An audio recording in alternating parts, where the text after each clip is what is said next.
Quando você cria é outra parada, né? Tipo, o podcast aqui, cara, acho que é mais ou menos o que você falou, né? Que foi surgindo uma criança, e aí você pega uma câmera aqui, pega uma câmera. É aquela coisa, né? A gente não tinha nada. Que a gente pegou? Um pedaço de cabide. É isso, cara! Né? Dando exemplo. Se não tem baqueta, é isso. Tem vassoura e cabide pra isso. Essa é a lição mais importante. Diz muito sobre você, sobre a sua personalidade. Porque quantas pessoas... Nossa, eu vi essa dificuldade aqui, putz, parei, deu ruim, gente, ó, desculpa, não vai rolar. Mas você buscou alternativa, você foi lá, não sei o quê. Você tentou, então diz muito sobre a sua personalidade, né? Isso aí é muita verdade, porque eu tenho amigos muito próximos que assim, eu vou gravar meu disco, mas eu quero gravar naquele estúdio lá no Mosh, que tem que ser um estúdio que tem uma mesa de $1 milhão, eu só vou gravar aqui não sei o quê, e aí o cara fica... Nunca sai do papel, né? Não sai do papel porque ele fica idealizando algo, e ele às vezes não tenta buscar alternativas ou outras ferramentas. É o famoso feito é melhor que perfeito.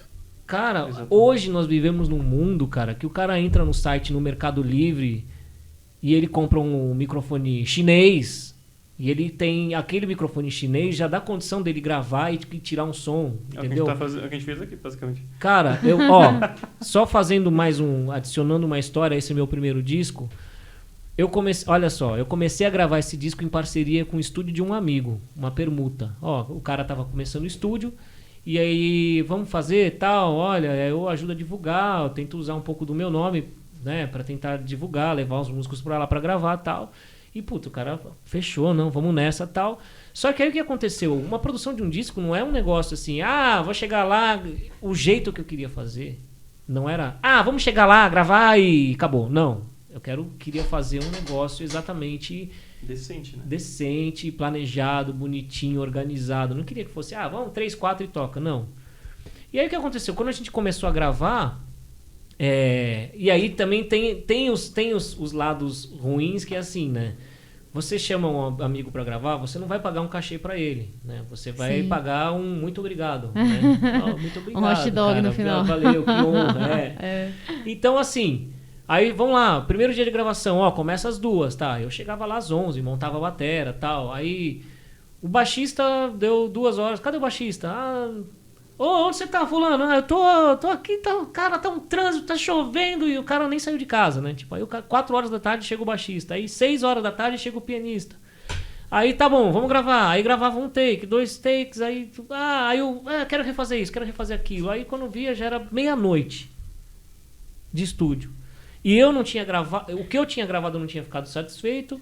E aí eu falava pro dono do estúdio, então vamos refazer essa batera amanhã, tal. Aí o cara, não, vamos refazer essa batera agora, no final. Aí ele, puta, cara, tá tarde, eu preciso dormir, amanhã cedo eu tenho que abrir o estúdio para receber cliente. Então, eu encontrei vários obstáculos no meio do caminho, e não porque o cara não queria, porque imagina, o cara queria muito, só que o estúdio era o ganha-pão dele, então ele não podia ceder mais do que ele era possível para ele ali, né, prejudicar o trabalho dele. Aí, conclusão, acabou que a gente desfez a parceria e eu quase desisti do disco. Eu já estava com as composições, tinha gravado umas meia boca, não tinha gostado de nada do que eu tinha gravado, estava super frustrado, mas tinha conseguido gravar algumas coisas dos outros músicos que eu tinha gostado. Falei, mas e agora? Onde eu vou gravar batera? Na parceria? Quem que vai me adicionar, arrumar um estúdio? E aí que entrou o meu home studio que eu tenho aqui, que eu tinha, né? Que agora estou indo para outro lugar. O meu home studio era só um estúdio de produção, eu tinha uma batera montada, mas eu não tinha uma placa de gravação com multipista. Eu tinha uma placa que gravava até no máximo 4 canais, então eu não poderia gravar uma bateria inteira que tem 10 peças, 12 peças, então era super limitado. E aí, olha só que louco. Cheguei para uma amiga que trabalhava numa empresa, numa importadora que trazia marca de microfones. Eu vou falar o nome? Pode falar. Rode, que são microfones australianos maravilhosos.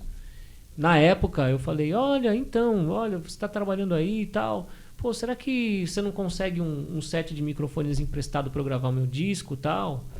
Aí ela falou, não, eu tenho uma proposta melhor para você, vem aqui no escritório segunda-feira. Aí fui no escritório, cheguei lá, tipo uma mesa assim, ela pegou uma pilha de caixa e falou, toma, é seu, você agora é patrocinado pela marca, vai gravar seu disco.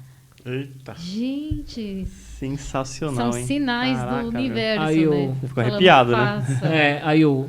Uau! Aí eu, né, fiquei ali meio em choque e tal, super agradecido. Aí eu falei, caramba, agora eu preciso arrumar uma placa, né? Porque a minha placa tem 4 canais. Ela falou, eu tenho aqui uma placa, tá encostada. Espera um pouquinho. Plau! Ó, essa eu não tô te dando, mas fica contigo aí o dia que eu precisar, eu te aviso. Tá bom. Aí eu cheguei, levei pra casa, falei, cara, mas será que eu vou conseguir gravar um disco dentro do meu apartamento? Cara, não vou. Bateria, como que eu vou fazer isso? Então aí você vê, você vai se encontrando obstáculos e aí você vai tendo que lidar com isso e não deixar isso te abater. Não, eu não vou... já tô com tudo isso aqui, não é à toa. Montei os microfones, vou fazer uns testes, vou fazer um som, vou ver o que dá. Aí, vou pegar uma música do disco, já que eu tava gravando, fazer um teste. Peguei, gravei, falei, nossa, tá legal esse som. Aí eu comecei a mexer mais, falei, cara, vou terminar de gravar o disco aqui. E eu gravei o disco inteiro dentro do estúdio, dentro de um apartamento, numa salinha de 3x4, de 12 metros quadrados. Gravei o disco todinho, mas todos os instrumentos, baixo, batera, saxofone, teclado, todo mundo foi pra lá gravar. Às vezes a gente gravava junto, 3 instrumentos, dentro dessa salinha.